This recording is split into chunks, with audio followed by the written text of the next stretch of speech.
આદિવાસી વિસ્તારની અંદર તમે અંબાજીથી ઉમરગામ સુધી બંધારણ યાત્રા કાઢી હતી, તો એના પાછળનો તમારો ઉદ્દેશ્ય શું હતો? શું બધા બંધારણ જાણે ને બંધારણ લાગુ થાય તો જુલમ ઓછો થાય, એ હેતુ હતો. બધા લોકો જાગૃત થાય. આજે બંધારણ યાત્રાથી આખા કેટલા ગુજરાતની અંદર, બીજા રાજ્યોની અંદર જાગૃતિ લોકોમાં આવી જ છે કે અમે બંધારણીય અધિકારો આપો, એવી વાતો તો થાય જ છે બધે. અનુસૂચિ 5 વિસ્તારની અંદર ગ્રામસભાનો ઠરાવ, એનું મહત્વ સુપ્રીમ કોર્ટના જજમેન્ટ બરાબર છે, ચુકાદા બરાબર છે, એનાથી બી ઉપર છે. તો આપણા દર્શક મિત્રો મોટે ભાગે યુવાનો છે અને શિક્ષિત છે, તો રૂડી ગામ સભા બનાવવી જોઈએ, સરકારે બનાવવી જોઈએ. બરોબર, આ તો પંચાયત વાળી 1-2 માણસોને ખરીદીને સરપંચને મત આખું ગામ આપે છે અને સરપંચ સરકારનો બની જાય અને સરકાર વિરોધી છે. એટલે જે લાભ મળવા જોઈએ, સરકારી લાભ લોકોને, એ મળતા નથી.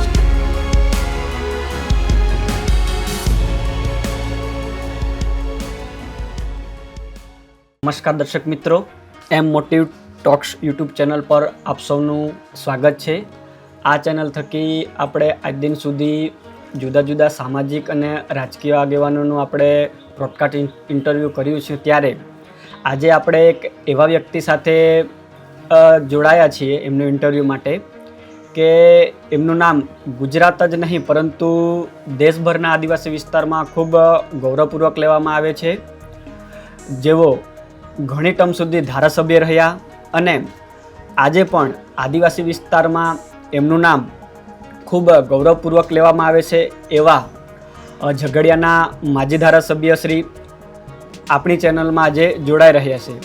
તે છોટુભાઈ, આપનું અમારી ચેનલમાં સ્વાગત છે. Thank you. જોહાર. જોહાર. જય આદિવાસી. જય આદિવાસી. પ્રથમ પ્રશ્ન અમારો એ છે કે આપનો જન્મ કયા વર્ષમાં ને કેવી પરિસ્થિતિમાં, કેવા પરિવારમાં થયો હતો? ગરીબ પરિવારમાં, અને મારો જન્મ 15/7/1946 થયો છે. આઝાદીના નજીકના વર્ષોમાં. હા. એ સમયે તમે પ્રાથમિક શિક્ષણ કઈ શાળામાં લીધું હતું? અમારે ધારોલી. ધારોલીમાં. ધારોલીનો ફળિયું જ છે મારું ગામ, માલજીપરાના નામથી ઓળખાય છે. બરાબર છે, બરાબર. એ વખત શિક્ષણની વ્યવસ્થા બહુ ઓછી હતી, રાજાશાહી હતી. આજે બી રાજાશાહી જ છે. બરાબર. કેમ કે એમાં કોઈ પરિવર્તન દેશમાં થયું નથી. ગરીબો ગરીબ રહી ગયા છે, એને કશું જાણવાનું મળ્યું નથી. બરાબર. શાળામાં ભણતી વખતે તમે કેવી વિષમ પરિસ્થિતિનો સામનો કર્યો છે? વિષમતા કોઈ જાતની આર્થિક પેલું એની ઇન્કમની કશું એ નહીં. આધુનિક જે બજેટ બનવું જોઈએ તે બજેટ બી નહોતું. બજેટ આજે બન્યું બી છે, સંવિધાન બન્યા પછી, પણ એ બજેટ લોકો સુધી પહોંચતું બી નથી. બીજા હેતુ માટે વપરાય છે. એટલે દેશની સ્થિતિ જે છે SC/STની, એન બેનું બજેટ છે. બરોબર. 96 આઝાદીને 96 વર્ષ થઈ ગયા, હજુ વસ્તી ગણતરી ભારતની થઈ નથી. આટલા વડાપ્રધાન થયા. બરાબર છે ને તમારા મત મુજબ એ વસ્તી ગણતરી ખૂબ જરૂરી છે? જરૂરી છે. એ આંકડા હોય તો જ તમે કોઈ બી દેશનું કે કોઈ બી ઘરનું તમે સંચાલન કરી શકો, એનું ડેવલપ કરી શકાય. બરાબર. આંકડા તમારી પાસે નહીં હોય, ફાઉન્ડેશન જ કેવી રીતના બનાવી શકો? બરાબર છે. તમે કેટલા ધોરણ સુધીનું શિક્ષણ મેળવ્યું? હું SSC પાસ. જૂની SSC. હા. બરાબર છે ને અમારો અભ્યાસ છે ત્યાં સુધી તમે એ સમયે ભણીને કઈ સરકારી નોકરીમાં પણ જોડાયા હતા? હા, જોડાયો હતો. તલાટી હતો. બરાબર છે. એ નોકરી તમે કેટલાક વર્ષ કરી? 2-3 વર્ષ કરી. બરાબર છે. પછી એમાંથી રાજીનામું આપવાનું કારણ શું હોય? રાજીનામું આ સમાજ પર એટલા બધા જુલમો થવા માંડ્યા કે જે લોકો જે ડિમાન્ડ કરતા હતા હક અધિકારની, એવા આગેવાનોના ઘણાના ખૂનો બી થઈ ગયા છે. અને શિક્ષણ બિલકુલ આ વિસ્તારોમાં હતું જ નહીં. એક સ્કૂલ અહીં હોય, આ વસ્તી જે હોય ઉજળિયાત લોકોની, ત્યાં આગળ જ એક સ્કૂલ હોય ને એમાં 15-25 કિલોમીટરથી ચાલીને આવતા. આવી પરિસ્થિતિ હતી એ હા, સમયે. એવી પરિસ્થિતિ.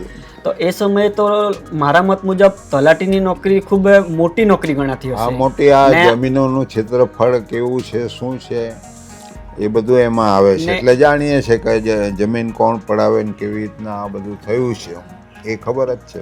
બરાબર છે ને ને. એટલા માટે અમે આ લડતમાં આવ્યા છે. ને એ સમયે તો નોકરી છોડી. તમે તલાટી તરીકે જોડાયા અને રાજીનામું આપ્યું, તો એ સમયે લગભગ આપણા ઘણા ઓછા લોકો નોકરીમાં હશે ને એ સમયે તો ક્યાં? આવી નોકરીઓમાં. આ નોકરીમાં હતા જ નહીં પેલા, જે આજે બી નથી. બરાબર છે. આજે બી આટલા બધા છોકરાઓ ભણ્યા છે એ ક્યાં છે? અનામત ક્યાં ભરાય છે આની? બરાબર છે. કોઈ દિવસ આંકડો બતાવ્યો છે સરકારે? હા, નથી બતાવ્યું. હા. તો લોકોને શું સમજે સરકારો મારે? આવી થોડા ભણ્યા એટલે એ લોકોને ડર લાગવા માંડ્યો. તે હિંમતદારી યાદીમાંથી એ લોકોના નામ કાઢવાની વાત આવી ગઈ. એ સમયની આવી તલાટી તરીકેની સારા પગારની નોકરી એ છોડીને પછી તમારે પગાર કરતા બી જુલમ જે થતો હતો હા, હા. એ ભયંકર હતો. તો એ પછી તમે રાજકીય અને જાહેર જીવનમાં આવવાનો નિર્ણય કેમ કરવો પડ્યો? મેં કહ્યું ને, જુલમ અમારા ઉપર ઘણો થયા. અમારા વડાઓ હતા, એમના ખૂનો બી થયા. અમારા સસરા હતા, એમનું મર્ડર બી થયું. તે વખતે એ બોમ્બે સ્ટેટના ધારાસભ્ય હતા. એ પણ આ ઝુંબેશ બધી ચલાવતા હતા ગરીબો માટે. એટલે પાર્ટીના જ લોકોએ એમનું મર્ડર કરાવ્યું ત્યાં આગળ. અને કોઈ આરોપી એમાં પકડ્યો તો કોઈને સજા બી થઈ નથી. આટલા મોટા માણસનું જ્યારે મર્ડર થતું હોય, જે રાહબર હોય આ પ્રજાના, ને એને મારી નાખતા હોય, તો એમની પાસે બીજી કઈ અપેક્ષા સરકારો પાસે રાખવાની? એટલે તમારા સસરાની હત્યા થાય છે ને બીજા બધા ઘણા માનના એ સમયે કોઈ નરસિંહભાઈનો, અમારા ઘણા આગેવાનો સરપંચો હતા, એમની બધાની હત્યા થઈ છે. એક જ માણસની નથી થઈ. બરાબર છે. એટલે એ સમયે કોઈએ પગલાં ના લીધા એટલે તમારે જાહેર જીવનમાં પછી ઉતરવું પડ્યું. અને લોકોને જાગૃત બનાવવાની અમારી ફરજ હતી, એટલે હું આવ્યો. ઇન્દિરા ગાંધી વડાપ્રધાન હતા એ સમયે કટોકટી જાહેર કરવામાં આવી હતી. તો તમે પણ એમાં જેલો ભોગવી? હા. કેટલા વર્ષ? 17 મહિના. તમને એ સમયે કઈ જેલમાં રાખવામાં આવ્યા હતા? વડોદરા જેલમાં. છોટુભાઈ, તમે તલાટીની નોકરી છોડીને રાજકીય જીવનમાં આવો છો, તો તમે પ્રથમ ચૂંટણી કઈ લડી હતી? મેં ઇન્ડિપેન્ડન્ટ પક્ષ તરીકે પહેલી ચૂંટણી તો સરપંચની લડી. એ કયા વર્ષમાં હતી અંદાજિત? એ કઈ વર્ષ યાદ નથી. બરાબર છે. પણ શરૂઆતમાં જે ચૂંટણીઓ બધી હતી પંચાયત, એ વખતે જ ચૂંટણી લડ્યા છે. બરાબર છે. ને ધારાસભ્ય તરીકેની પ્રથમ ચૂંટણી તમે કયા વર્ષમાં લડ્યા? 89માં. કયા સિમ્બોલ પર? આપણે જનતા દળમાંથી. એટલે 1989ની ચૂંટણી 90માં તમે પ્રથમ વખત ધારાસભ્ય તરીકે રહ્યા, બરાબર ને? જે તે સમયે તમે ધારાસભ્ય બન્યા પછી સંસદીય સચિવ તરીકે પણ તમારી નિમણૂક કરવામાં આવી હતી. તો આવા એક મંત્રીપદ કક્ષાના સચિવ તરીકે પછી તમે રાજીનામું કેમ આપ્યું? રાજીનામું આપવાનું પણ કારણ બસ આ જે સરકારની નીતિ રીતિ હતી એ ગરીબો તરફી હતી જ નહીં. અનેક સમસ્યાઓ ગરીબો તરફી ઊભી હતી. બરાબર. હવે એની કોઈ ચર્ચા નહીં થાય, એની કોઈ જાગૃતિ નહીં થાય, એટલા માટે આ સરકારમાં રહેવું, એના કરતાં લોકોને જાગૃત કરવું. સભાઓ કરી, મિટિંગ કરીને જે કંઈક પ્રશ્ન આ બધા જે પ્રજા સમક્ષ હતા, જે એને જે જુલમો થતા હતા એનો કોઈ ઉકેલ નહીં આવે, જુલમો વધતા જતા હતા. એટલા માટે અમે વિચાર્યું કે ભાઈ આ લોકોને જાગૃત કરીને આ જુલમમાંથી છોડાવવા જોઈએ. એ હેતુથી અમે આમાં આવ્યા છે ને. જાગૃત થાય લોકો, પોતાની રીતના પોતાના પ્રશ્નની રજૂઆત કરી શકે, શિક્ષિત બની શકે બધા, એ જાતની ઝુંબેશમાં અમે જોડાયા હોય છે. એક પુસ્તક છે અગ્નિકુંડ વાલિયા. એ પુસ્તકની અંદર 1990થી 1995 સુધી વાલિયા ઝઘડિયા અને નેત્રંગ વિસ્તારમાં જે પરિસ્થિતિ હતી ને, એ પરિસ્થિતિને આપ થોડા શબ્દોમાં લોકો સુધી માહિતી આપો કે કેવી પરિસ્થિતિ હતી એ સમયે ને શા માટે એ તો અગ્નિકુંડ વાલિયામાં લખ્યું જ છે ને. બરાબર છે. અમારા પર તો એ વખતે બધા કેસો હતા, અમે તો બહાર જ હતા ને. બરાબર છે, બરાબર છે. ઘેર તમને રવા બી દેતા નહોતા, અમે સભા કરીએ ત્યાં બી આવી જાય. અનેક કેસો અમારા પર લગાવી દીધેલા. બરાબર. એટલે એ જે તમારા સાથીદારોની જે હત્યાઓ થઈ એ આ વર્ષની અંદર સૌથી વધુ થઈ એવું કહે તો ખોટું નથી ને? ના, બિલકુલ ખોટું નથી. એ દોર ચાલુ જ રહ્યો. પછી જેટલા જાગૃત થયા, જેટલા લોકોના રાહ ભરભાઈના એ બધાનું નિકંદન કારણ આખું વિસ્તારમાંથી. કેમ કે આ વિસ્તારમાં વસ્તી આદિવાસીઓની હતી, જમીન આદિવાસીઓની હતી, બધું આદિવાસીઓનું હતું. આમ જોવા જાય તો સત્તા બે આદિવાસીઓના હાથમાં હોવી જોઈએ, એના બદલે બીજા લીડરશીપમાં આવી ગયા ને એ લોકોએ દબાવી આ વસ્તીને. એટલે વાલિયા ઝઘડિયા વિસ્તારની અંદર વહીવટી તંત્ર કે સરકારી તંત્ર દ્વારા સૌથી વધુ આદિવાસીઓ પર અત્યાચાર કરવામાં આવ્યો હતો આ સમયગાળાની અંદર એવું કહું તો ખોટું નથી ને? આ સમયની અત્યારે બે અત્યાચારો એટલા બધા ચાલુ છે, એટલી બધી ચોરી, એટલી બધી જમીનો. અદાણી ગ્રુપના આખા બોર્ડ લાગી ગયા જંગલોની અંદર, એની માલિકી ના હોય એવી રીતે. બરાબર છે. તમે જાઓ ગામડાઓની અંદર જુઓ તો અદાણી ફાઉન્ડેશન એવા બોર્ડ લાગ્યા છે. બરાબર છે. એમનો દેશ થોડો છે. મારે એમ દેશ તો અહીંના લોકોનો છે, આદિવાસીઓનો દેશ છે, અહીં રહેતા લોકોનો દેશ છે. એકના બોર્ડ માર દેવાનો, એક બે માણસોના, આવા ઉદ્યોગોના. બરાબર, ઉદ્યોગોને સોંપી દેવાની વાત છે. આ સરકાર ઉદ્યોગ તરફી છે ને. એટલે ગરીબોનું ભલું તો થવાનું છે જ નથી. મેં કહ્યું કે મતદાર યાદીમાંથી મતદારો 8 સરકારો જેમને બનાવી એ મત કાઢી નાખ્યા કે તમે અહીંના નથી, બનાવટી છો, તમે બહારના છો, એ કરીને. એ કેવી રીતના ચાલે? 8 સરકારો જે લોકો બનાવતા હોય એનું મતદાર યાદીમાંથી નામ નીકળી જાય તો રાજમાં કોણ હોઈ શકે? એ જ બતાવે છે કે આ લોકો અહીં રાજ કરવાને લાયક બી નથી ને અહીંના છે બી નથી. બરાબર છે. શરદ યાદવ અત્યારે તો આપણી વચ્ચે નથી, પરંતુ એમની અને તમારી મિત્રતાઓની વાતો ખૂબ લોકો વચ્ચે પ્રસિદ્ધ છે. તો એમની વચ્ચે તમારા મિત્રતાના સંબંધો કેવી રીતે બંધાયા હતા? બસ આ જુલમ, એવી જુલમ માટે જ લડતા હતા. ત્યાં આગળ સાંસદ ત્યાંથી હતા, ભણતા હતા. 24 વર્ષના 24-25 વર્ષની ઉંમરે એ સાંસદ બનેલા હતા. બરાબર. અહીં બી અમે આ બધી ગરીબોની લડત ચાલતી થઈ, એટલે એમને પછી આ બધી ખબર પડી કે ભાઈ આવી છે, એટલે એમને બી મુલાકાત ગુજરાતની લીધી અને તેમાં અમારું નામ બધું ચાલતું હતું લડતની અંદર કે ભાઈ આ રાહબર છે ત્યાં લોકોને જાગૃત કરે છે. એ રીતના અમારી મુલાકાત થઈ. સાંસદ હતા, જનતા પક્ષ હતા તે વખતે. આપણું એક અલગ બજેટની એક યોજના છે જેને આપણે ગુજરાત પેટર્ન યોજના તરીકે ઓળખીએ છીએ ને એ અમલીકરણ કરાવવામાં તમારો સિંહ ફાળો રહ્યો છે ને. તો એ વિચાર તમને કેવી રીતે આવ્યો ને આ ગુજરાત પેટર્ન યોજના અમલમાં તમે કેવી રીતે લાવ્યા? કેમ બજેટ અલગથી SC ST નો છે ખબર હતી? કેમ કે બંધારણની અંદર આ બધી જોગવાઈ હતી. બંધારણ વાંચવાનું અમને પહેલું હતું ભાઈ કે દેશના લોકો કેવી રીતના જીવી શકે, દેશ કયા દિશામાં જઈ શકે. આ બંધારણમાં જે લોકો બેસીને અમારા જે વડવાઓ હતા એ લોકોએ બેસીને આ દેશ માટે આખું બંધારણ ગયું ને એમાં આ વસ્તુ હતી.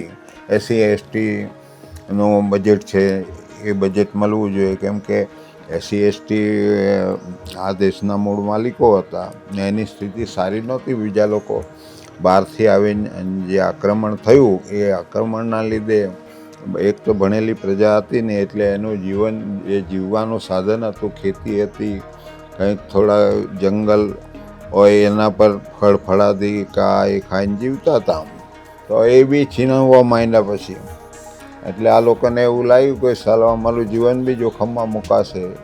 એટલે અમારી જેવા જે લોકો થોડું જાણતા હતા એ લોકોએ લીડરશીપ લીધી, બધા લોકોને જાગૃત કરવા માંડ્યા. એટલે આ લોકોને એવું લાગ્યું કે આ બધાને જાગૃત કરી દેશે ને અમે જે રાજ કરવા માગીએ છીએ, જે અમે છીનવવાના છે એ આ શિક્ષણ આપશે ને એક થઈ જશે, પછી બનવાનું નથી. એ હિસાબથી પછી આ બધા જુલમ શરૂ કર્યા. અમારા જેવા જે આગેવાનો હતા એના પર ખોટા કેસો કરીને બી એમને જેલમાં બી રાખ્યા, દબાયો બી બહુ, અને મારી નાખવાની કોશિશ બી કરી, એન્કાઉન્ટર કરવાના પ્રયાસો થયા છે. એ બાબતમાં તમે દર્શક મિત્રોને માહિતી આપો. બસ આ જ આ બધાને જાગૃત કરતા હતા, એટલે આ લોકોને એવું લાગ્યું કે આની સાથે બધી પ્રજા છે, અમે સરપંચો બી ઘણા બનાવ્યા આ વિસ્તારમાં, એટલે એમને એવું લાગ્યું કે ભાઈ આની હાથેથી લોકો છૂટા પડતા નથી, એટલે એને જ અહીંથી કાઢ નાખવાને, એટલે આ બધું એમ કે ખોટું થાય છે ને એમ કરે છે ને જુલમ કરે છે ને એમ કરીને અમારા પર પછી આ બધું કેસો કરી અને જેલમાં પૂર્યા. ને એટલેથી અટક્યા નહીં તો સરકારે પછી હુકમ બી કર્યા કે ભાઈ આ લોકોને અહીંથી દૂર કરો, આ નક્સલવાદનું કામ કરે છે. એ પ્રયાસો બી થયા છે મારા પર. એટલે બોમ્બથી ઉડાવી દેવાની હા, કાવતરું એ બી થયા છે કાવતરું. બોમ્બ બી ફૂટ્યા છે, એમાં બોમ્બ ફોડવાવાળા જ બધા મરી ગયા છે, ઇતિહાસ છે બધો. બરાબર છે.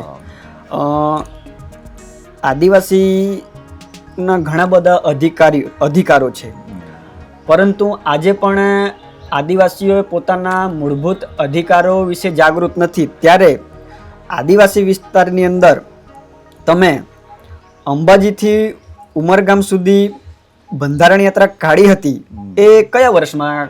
2011 ની અંદર. બરાબર. તો એના પાછળનો તમારો ઉદ્દેશ્ય શું હતો? શું બધા બંધારણ જાણે ને બંધારણ લાગુ થાય તો જુલમ ઓછો થાય, એ હેતુ હતો. બધા લોકો જાગૃત થાય. આજે બંધારણ યાત્રાથી આખા કેટલા ગુજરાતની અંદર બીજા રાજ્યોની અંદર જાગૃતિ લોકોમાં આવી જ છે કે અમારા બંધારણીય અધિકારો આપો, એવી વાતો તો થાય જ છે બધે. આજે એનાથી આ લોકો જે વસ્તીમાં ઓછા છે એ લોકો ગભરાયા છે, એટલે આ મતદાર યાદીમાંથી નામ કાઢી નાખીને ઓછી વસ્તી બતાવવાનું કારણ બી આ જ છે. એની પાછળ સત્તાને સંપત્તિ વાપરવી છે. આમ આપણે જોવા જઈએ ને તો અનુસૂચિ 5 વિસ્તારની અંદર ગ્રામસભાનો ઠરાવ, એનું મહત્વ સુપ્રીમ કોર્ટના જજમેન્ટ બરાબર છે, ચુકાદા બરાબર છે, એનાથી બી ઉપર છે. તો આપણા દર્શક મિત્રો મોટે ભાગે યુવાનો છે અને શિક્ષિત છે, તો રૂડી ગામ સભા બનાવવી જોઈએ, સરકારે બનાવવી જોઈએ. બરોબર. આ તો પંચાયત વાળી 1-2 માણસોને ખરીદીને સરપંચને મત આખું ગામ આપે છે અને સરપંચ પછી સરકારનો બની જાય છે, અને સરકાર વિરોધી છે.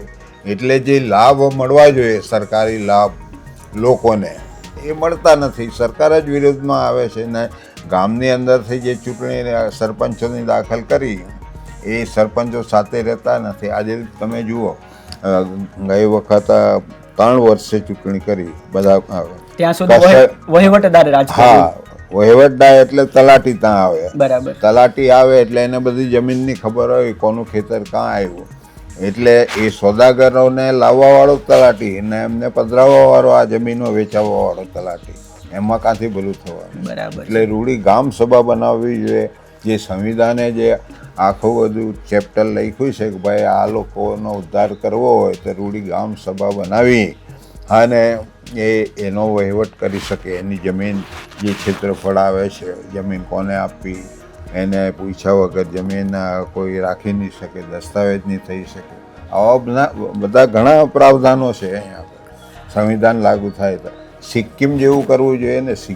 સિક્કિમની અંદર આજે કોઈ બીજી સરકાર છે નથી આદિવાસીઓ સિવાય. બરાબર છે. સિક્કિમની વાત તમે બધે ફેલાવો તો આ સરકારોનો બી ફરજ પડશે કે ચાલો અમને અધિકારો આપો. બરાબર. સિક્કિમને એ દેશનો, ભારત દેશનું રાજ્ય છે, એ જે ત્યાં ફોલો થાય છે બજેટ ને બધું એનું, આજે શિક્ષણ બી ત્યાં આગળ તમે જુઓ હાઈ લેવલ પર છે. તમારા મત મુજબ એનો એ ફરજ તો સરકારની છે ને, અમારી તો છે ના. ને. બરાબર છે. કેન્દ્ર સરકારની છે કે ભાઈ સિક્કિમ જેવું આ લોકોને એના અધિકાર આપો. આજે કોઈ લૂંટાય નહીં અહીંયા આગળ આદિવાસી. બરાબર. આવી પાર્ટીઓ ખૂટી બી નહીં. રિઝર્વ એરિયા હોય ત્યાં કોંગ્રેસ બી નહીં આવી શકે, ભાજપ બી નહીં આવી શકે, આપ બી નહીં આવી શકે, કોઈ બીજી પાર્ટી નહીં આવી શકે. રિઝર્વ પાર્ટી હોવી જોઈએ આદિવાસી, તો લાભ થાય એને, તો હક અધિકાર મળે. અમે વસ્તી અમારી આ રિઝર્વ એરિયા બધો, સાંસદ અમારા રિઝર્વ છે, પછી ધારાસભ્ય રિઝર્વ છે, એનો તો કોઈ મતલબ છે જ નથી. એ રાજમાં જ નથી આજે અહીંયા આગળ. એનો શું મતલબ છે સંવિધાનનો? બરાબર છે. એટલે સંવિધાન વિરોધી લોકો છે એટલા માટે બધાએ ભેગા થઈને પોતાની સરકાર બનાવવી જોઈએ, રૂડી ગામ સભા બનાવવી જોઈએ. એ જ સરકાર છે આની, ને એ જ રજૂઆત કરે ને એ રજૂઆત પરથી અહીંયા આગળ આ ગામમાં શું જરૂરિયાત છે, શિક્ષણની જરૂરિયાત છે, બજેટ બી એવી રીતના આપવું જોઈએ. કેમ કે બજેટ કાર્ડ બી આપવું જોઈએ. બરાબર છે. બજેટ કાર્ડ આજે બતાવતા નથી. તમારા માથા પર કેટલા પૈસા આવ્યા આજે તમને બી ખબર નથી ને કોઈને ખબર નથી. જાણ આપવી જોઈએ કે નહીં? વાર્ષિક ડેવલપમેન્ટ કરવા માટે, શિક્ષણ આપવા માટે કે બીજી એના ખેતી હોય, ધંધો હોય, બીજો ધંધો હોય, એમાં કેટલી સરકાર મદદ કરે. સબસિડીની જોગવાઈ છે. આજે સબસિડી બી લોકો સુધી મળતી, આદિવાસીના નામે બીજા આજે વહીવટ કરે છે. આજે ખનીજ પડેલું છે, આ ખનીજની ચોરી કેટલે મોટા પાયા પર થાય છે ભારતની અંદર. બધું ખોદી, અરાવલી ડુંગરો ખોદીને આજે કોરિડોર બનાવવાના, વિશ્વ હાથે જોડી દેવાના. એનાથી ફાયદો શું થવાનો છે? જે કુદરતી વસ્તુ બની છે એને દૂર કરી અને તમે શું કરવા માગો છો ભારત દેશ સાથે? મારે એમ કહેવું છે.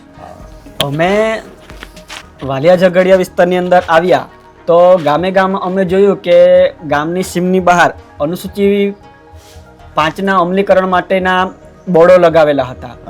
તો લોકોએ પણ રૂઢી ગ્રામ સભા બનાવીને આવા બોર્ડો દરેક ગામે લગાવવું જોઈએ.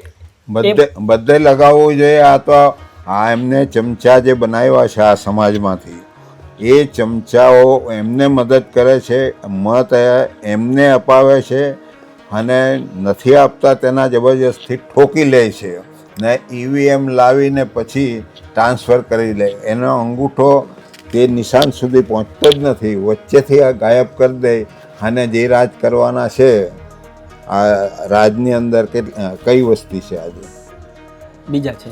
હા, એ તો કબૂલ કરશો ને બધા? ના ચેનલો વાળા? ના ના ના, એ તો કબૂલ કરવું પડશે. 4% છે લોકો, બરોબર?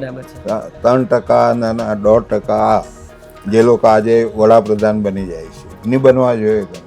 જેની વસ્તી વધારે હોય, જેનું મૂળ માણસ આ દેશનો હોય, એ વડાપ્રધાન એને તો બનાવે જ કાં છે? ચૂંટણી આખા દેશમાં પાર્લામેન્ટની થાય અને આપણે એની વડાપ્રધાનની ચૂંટણી જ નહીં થાય, એવી વિધાનસભાની નહીં થાય, મુખ્યમંત્રીની નહીં થાય. આખા દેશ, આખા રાજ્ય બધા ચૂંટણી માટે મત આપવા ભેગા થાય ને ત્યાં ગૃહની અંદર જઈને બહુમતી આવે એ શપથ લઈ લે અમારો માણસ રહેશે. એટલે કોઈ આદિવાસી નહીં બનવા દે, SC નહીં બનવા દે, કે OBC ને નહીં બનવા દે. આ તો કેવો દેશ મારે એમ કેવું છે. એનો ડેવલપ નથી થયો, એને તમે સત્તા આપો ને, OBC ને આપો તમે સત્તા અમુક વર્ષ સુધી, બરાબર છે. અમુક વર્ષ સુધી ડેવલપ નથી થયું. આદિવાસીને તમે વડાપ્રધાન બનાવો, એને આખા પ્લાન બનાવો તમે. આ બધું હડપ કરી લેવા માટેના આખા પ્લાન બનાવી, બજેટ અમારું એમાં વાપરી કાઢવાનું, જમીનો છીનવી લેવાની, ખનીજ કાઢી લેવાનું, જમીનો પર આવીને હમણાં આદિવાસી મધ્યપ્રદેશની અંદર આદિવાસી રાજ્યપાલ મૂકીને એમની પાસે સહીઓ કરાવી અને કેટલા ગામડા ઉજ્જડ કરી દીધા તમે. 900 ગામડા ત્યાં આગળ જે ખનીજ હતું એ કાઢી લેવાની સહી આદિવાસી પાસેથી કરાવી. આજે દેશનો વડાપ્રધાન રાષ્ટ્રપતિ બી આદિવાસી બાઈ છે, છતાં એ કંઈ કરી શકતા નથી. બંધવા મજૂર બનાવી દીધા બધા. આદિવાસીઓને લાભ ક્યાંથી થવાનો છે? મારે એમ એને રાજમાં લાવવો જોઈએ કે નહીં? હા, પટેલોની 12% વસ્તી છે, આની 16% છે. તેનો એક CM તો બનાવવો જોઈએ ગુજરાતનો. એવું દરેક રાજ્યની અંદર. ત્યાં ઝારખંડની અંદર ભાઈ ના થાય 8 એકર જમીન હારું એને જેલમાં પૂરી દીધો. અરે ભાઈ, એ ત્યાંનો મુખ્યમંત્રી છે, એ માલિક છે. 8 એકર હું આખી જમીનનો વહીવટ કરી શકે ને આજે. એટલે આદિવાસીઓ તરફ જે ઓરમાયું વર્તન છે આ લોકોનું, બરાબર, કે આ લોકોને રાજ જ નહીં કરવા દેવું, એ લોકોને આ દેશમાંથી કાઢવા જ, મજૂર જ બનાવી દેવા, એ નીતિ જે સરકારની છે. શિક્ષણ નહીં આપવું, એને નોકરી નહીં આપવી, એના ભણેલા છોકરા આજે ક્યાં છે? મને બોર્ડ તો બતાવો કોઈ જગ્યાએ માર્યું એવું સાઇન બોર્ડ. એક બી આ રસ્તા બધા બને છે, કયા બજેટમાંથી બનાવે છે? સાઇન બોર્ડ તો મરાવો. બરાબર છે. કેમ નથી? કોઈ બી પ્રોજેક્ટ બનતો હોય તો કયા બજેટમાંથી પૈસા આવે છે અને કોના માટે એ વપરાય છે, એ બધું તમે સાઇન બોર્ડ તો લગાવો, પ્રજા તો જાણે. કશું મારવાનું જ નહીં, કોઈને ખબર જ નહીં પડવા દેવાની. હું બાવાના મંગળદાસ વહેંચી લેવાનું બધું, એવો દેશ થોડો છે અમારે. આજે અમારા જે લોકો છે ને આગેવાન લોકો તો બિચારા અશિક્ષિત છે. હા, એ જાણતા નથી. આગેવાનો થોડું બોલતા થયા એટલે ભાજપમાં જતા રહે, કોંગ્રેસમાં જતા રહે, એની ઠાટલી ઉચકીને ચાલે. અરે તમે મરો તારે એ લોકો આવવાના છે ઉચકવા હારું? આવવાના જ નથી ને. આ તો સત્તા હારું તમને હાથે રાખેલા છે. મૂળ તો ને તમારી માને બી તમે પત્ની ગણો, કેવી રીતના ચાલે? એવી આગેવાનોની ફોજ છે એમની હાથે. આજે આદિવાસી વિસ્તારની અંદર સરકાર દ્વારા પણ બિરસા મુંડા જન્મ જયંતિ ઉજવી રહે. એ શરૂઆત અમે કરી, પહેલા આદિવાસીઓએ કરી. બરાબર છે. ગુજરાતની અંદર લગભગ એને લાગણી નથી, મત માટેના ધંધા છે. પણ ખરી જાગૃતિ તો લગભગ તમે જે આદિવાસી લોકો લાવ્યા છે. બરાબર છે. જે વિસ્તારમાં ઘણા લોકો લડ્યા છે બીજા ભૂતકાળની અંદર, નથી લડ્યા એવું નથી, લડ્યા જ છે. બરાબર. બંધારણ સભાની અંદર આપણું પ્રતિનિધિત્વ કર્યું જયપાલસિંહ મુંડા, એમના વિશે મોટા ભાગના આપણા નેતાઓ નહોતા જાણતા, પરંતુ લગભગ એમની જન્મજયંતિની ઉજવણી પણ શરૂઆત તમે જ કરી હતી. એ તો જાણવું જ નથી ને અમારા લોકોએ. તે તો કથા બ્રાહ્મણ રાખે ત્યાં જતા રહેવાનું, કથા જાણવાની એ લોકોએ, પ્રસાદ ખાવાનો, પછી ચાટવાનો. એને મતલબ બંધારણ સભાની અંદર શું વાત થઈ છે એ નથી જાણવી, નીચેથી કાપવાનું, ઉપરથી ચાટવાનું, એવું છે આ સરકારો. બરાબર. હા, એવી સરકાર છે ગરીબો માટે. તમે આટલી ઉંમરે પણ બંધારણ નિયમિતપણે વાંચો છો, એનો અભ્યાસ કરો છો, તો આજની યુવા પેઢીએ પણ બંધારણ પોતાના ઘરમાં, એટલે એને દારૂ પીવાડતા બેકાર બનાવી દીધા, એને કોઈ ધંધો આપતા. આટલા બધા ભણેલા લોકો છે, જરૂર છે. આજે શિક્ષકોની ઘટ છે, ઓફિસોમાં માણસો નથી, કેટલા વર્ષથી ભરતી કરી નથી, એવું કોઈ આંદોલન ચાલતું નથી. કેમ કે બધાને ભાગલા પાડ્યા. અમારા લોકોને સત્તા જોઈએ એમની હાથે જઈ. તમારા બાપ તમને સત્તા આપી દેવાના, નીચે ચાકર તરીકે કામ કરાવશે, એ જ થાય છે ને, બીજું શું થાય? બરાબર. હા, 27 અહીં ગુજરાતની અંદર 27 રિઝર્વ સીટો, 4 લોકસભાની સીટો. શું પરિણામ આવ્યું અહીંયા આગળ? હે, કેટલા વર્ષથી સરકાર ચાલે છે અહીંયા? 96 વર્ષ થઈ ગયા આજે. હે, વસ્તી ગણતરી નથી કરી આમાં. 96 વર્ષથી અંગ્રેજોએ કરાવેલી 1931ની અંદર, એના પર જ આ ભારતનું બજેટ આજે ચાલે છે.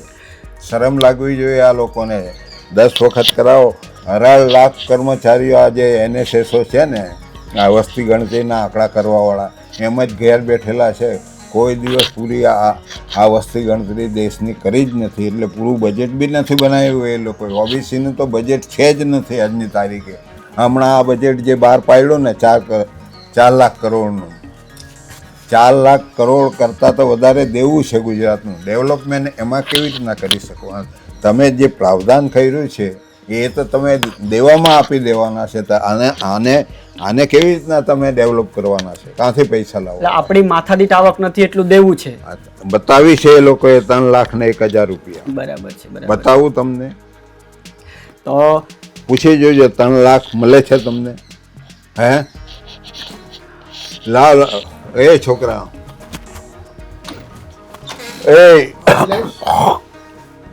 પેલે એમાં ચોપડી છે, લાવ.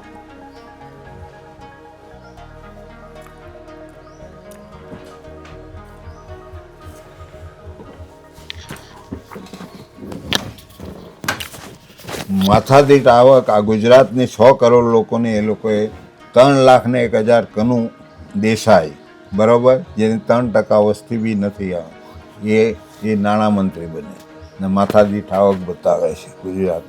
તો આ બધા બેકાર કેવી રીતના 3 લાખ રૂપિયા હોય છે? હે, એમાં શિક્ષણ તો હોવું જોઈએ, એની પાસે સારા ઘરો તો હોવા જોઈએ. હે, ક્યાં છે ઘરો? ઝૂંપડા આખા તમે ડેવલપમેન્ટના નામે, સ્માર્ટ સિટીના નામે આખા સોસાયટીઓ બધી તમે ઝૂંપડા તોડ નાખ્યા એને હટાવવા માટે. એટલે તમે માણસ છે, વડાપ્રધાન છે, તો છે કોણ? મારે એમ કહ્યું કે તમારી વસ્તીને, તમારા મતદાનને જ તમે છિન્ન ભિન્ન કરી નાખોલા, એના ઘરો તોડી નાખો, એને પૈસા વગર બિચારા છોકરા છે આ બધા રડતા હોય એક બાજુ. હે, આવી સરકાર, એ ભારતની સરકાર? બનાવટી બધા લોકો. એકની બધી પાર્ટીવાળા બનાવટી છે ને હું કહું છું કે રિઝર્વ એરિયાની અંદર એ લોકોથી ચૂંટણી બી નહીં લડાય, માણસ જ નહીં ઊભો રાખી શકે ને. કેમ કે આદિવાસી માટે એસી માટે રિઝર્વ હોય તો એનો પાર્ટીનો પ્રમુખ બીજો બનીને એને મેન્ડેટ કેવી રીતના આપી શકે? પહેલી વાત કહો મને તમે. એટલે આ બનાવટ આખી આ દેશ સાથે કરી છે ને એ બનાવટની અંદર અમે બધા ફસાયા છે. અમે એને સરકાર માનતા જ નથી. કોણ? નહેરુ પોતે બી આના વિરોધી હતા, બરાબર? હા, વસ્તી ગણતરીના એમને બી કરાવી નથી કે 55 વર્ષ સુધી આ દેશ પર રાજ કર્યું છે કોંગ્રેસે. ધારતે તે જ વખતે કરાવી દેવું જોઈએ ને. એક જ ચૂંટણી થાય, બરાબર, તો તમારે હુકમ કરી દેવો જોઈએ કે ભાઈ વસ્તી ગણતરી NSSO વાળાને કહેવું જોઈએ કે વસ્તી ગણતરી કરો અને વસ્તી પ્રમાણે તમે એને આપી દો પ્રધાનમંડળમાં જગ્યા, એનું બજેટ વાપરી કાઢો, એવું કહેવું જોઈએ ને. એટલે તો લોકો મત આપે છે ને. એને શિક્ષણ મેળવે, એનો ડેવલપ થાય, એનું ઘર થાય, એના રસ્તા સારા બને, એટલા માટે સરકાર તો બને છે ને. પ્રતિનિધિ કોણ કરે છે? હા, આ તો હંમેશા ગુજરાતની અંદર પટેલોને જ બનાવી દેવાના મુખ્યમંત્રી. આ ભૂપેન્દ્રભાઈને ફાવતું નથી તો બી ધકેલ લેવાનું. કેમ કે મનમાની કરતાં ફાવે ને. હોશિયાર માણસ અહીંયા આગળ મૂકી આપે, એ થોડું આનાકાની કરે એટલે એ ફાવે નહીં, એટલે આવાને મૂકી આપે. એવી આ સરકાર છે, લૂંટ. આજની યુવા પેઢીએ, તમે આટલી ઉંમરે બંધારણના આટલા અભ્યાસુ છો ને નિયમિતપણે વાંચો છો, તો યુવાનોએ પણ બંધારણ વસાવવું જોઈએ અને વાંચવું જોઈએ. એ બાબતે શું કહેશો યુવાનોને તમે? એટલે જ અમે રેલી કાઢેલી કે બંધારણ જાણે. બંધારણ યાત્રા કાઢવા હા, ઉદ્દેશ્ય જ આમાં જ છે તમારું, બીજું તમે કંઈ નહીં કરી શકો. બરાબર. હા, એટલા માટે આ રેલી કાઢેલી. બરાબર છે. ના બદલાય કાં તો છે એ લોકો છોડી દે તો આ વસ્તુ બચી જાય એવી છે. બનાવટી કોરોના લાવી દેવાનો, લોકોને માર નાખવાના, રસી મૂકીને હજુ મરી રહેલા છે. એ મરી રહે 29 લગીમાં, પછી વસ્તી ગણતરી ચાલુ કરે. કેમ કે એ તો મારવાનું એ કઈ કેટલા કરોડેક લોકો તો મરી ગયા હશે ભારતની અંદર. બરાબર છે. આપ આપનો ખૂબ કિંમતી સમય ફાળવીને અમારી ચેનલમાં જોડાયા એ બદલ આપનો અમે આભાર વ્યક્ત કરીએ છીએ. દર્શક મિત્રોને પણ અમે કહીએ કે વિડીયો વધુમાં વધુ જોજો અને ચેનલને સબસ્ક્રાઇબ કરજો. આભાર. જોહાર. જોહાર.